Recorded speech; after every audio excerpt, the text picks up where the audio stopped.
नमस्कार मित्रांनो. तर आपण प्रथम इथं नारायणगावमध्ये चपाती आणि भाकरींचा व्यवसाय चालू करत आहोत. तर तुम्हाला जर चपाती भाकरी हवी असेल तर आम्हाला संपर्क करा. आपल्या इथं सर्व भाकरी आणि चपाती, पुरी आणि पाणीपुरी सगळं मिळेल. तर हे बघा,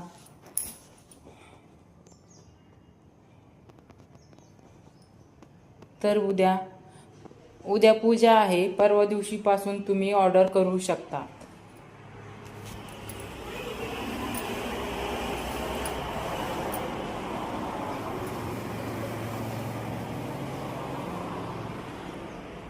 तर आपण असं छोटंसं व्यवसाय चालू करत आहोत. तर आपण सर्वांनी आम्हाला